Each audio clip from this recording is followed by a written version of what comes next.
भारत की 135 करोड़ की जनसंख्या में हर घर से इतना ज्यादा कूड़ा निकलता है कि इस कूड़े का एक पूरा पहाड़ बन चुका है। और पूरे भारत में इस तरह के 3159 कूड़े के पहाड़ हैं, जिनकी ऊंचाई दिल्ली के लाल किला से भी कहीं गुना ऊंची है और जिनका कुल वजन 64 मिलियन टन है। और एक अनुमान के अनुसार 2031 तक इसका कुल वजन 164 मिलियन टन तक जाने वाला है। इसलिए आज मैं आपको दिखाऊंगा कि किस तरीके से इस कूड़े को डिकम्पोज किया जाता है और किन किन कार्यों में इसका इस्तेमाल किया जाएगा। सबसे पहले कूड़े को आपके घरों में से, नालियों में से, सड़कों में से छोटे छोटे रिक्शा और टम्पू की मदद से इकट्ठा करके कूड़ेदान तक लाया जाता है। इसके बाद इस कूड़े की छटाई होती है, जिसमें से गीला और सूखा कूड़ा को अलग किया जाता है। जो गीला कूड़ा होता है उसे पशुओं को खाने के लिए अलग रखा जाता है ताकि इसे पशु खा सके।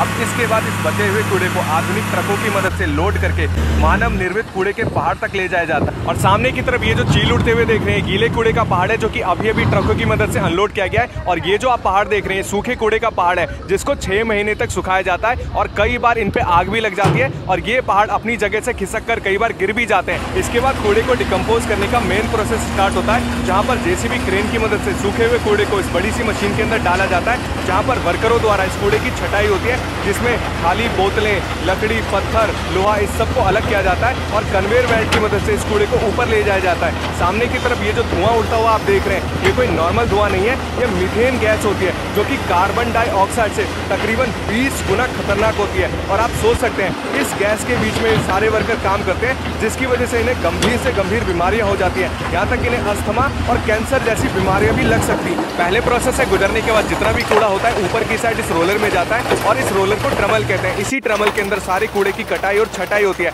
और ये ट्रमल अंदर से इतना ज्यादा गर्म होता है कि जितनी भी पन्नियां और कागज होती है वो जल के राख हो जाता है। कूड़े की छटाई और कटाई होने के बाद यहाँ पर आप देख सकते हैं ये जो कूड़ा होता है दो तरफ जाता है, एक राइट हैंड साइड, एक ऊपर की साइड। राइट हैंड साइड जितना भी कूड़ा होता है वो मोटा कूड़ा होता है और ऊपर की साइड हमारा बारीक पिसा हुआ कूड़ा जा रहा है। और यहाँ पर आप देख सकते हैं ये कूड़ा पिसकर इतना ज्यादा पतला हो चुका है कि इसी की खाद बनाई जाती है। अगर आगे की साइड से अगर मैं आपको दिखाऊं तो ये जो पिसा हुआ कूड़ा है इसी तरीके से 24 घंटे यहाँ पर गिरता रहता है और गिरकर यहाँ पर आप नीचे देख सकते हैं इसका जो ढेर है इतना ज्यादा बड़ा हो चुका है कि अपने आप में एक पहाड़ बन चुका है। और दूसरी तरफ अगर मैं आपको दिखाऊं जो राइट हैंड साइड वाला हमारा कूड़ा था, यहाँ पर आप देख सकते हैं जितने भी मोटे पत्थर है वो इसी तरीके से यहाँ पर गिरते रहते हैं। कूड़े की पिसाई होने के बाद भी यहाँ पर जो कहानी अभी खत्म नहीं हुई है। अब इसमें जितने भी छोटे छोटे वर्कर हैं, यहाँ पर आप देख सकते हैं जो आंटी जी हैं वो चुंबक की सहायता से इस बुरादे में से लोहे के छोटे छोटे पार्टिकल इकट्ठा करते हैं, जिनको बेच के ये अपने रोजमर्रा के साधन चलाते हैं, जो कि एक रोजगार का साधन भी बन जाता है। ये जितना भी बुरादा तैयार हुआ है इसको बड़े बड़े ट्रकों में लोड करके ले जाया जाएगा, जहाँ पर इसका इस्तेमाल बड़े बड़े हाईवे में, सड़क निर्माण में और खेतों में खाद के रूप में भी इसका यूज किया जाता है। जो साग सब्जियां, फल फ्रूट आप खाते हो ना,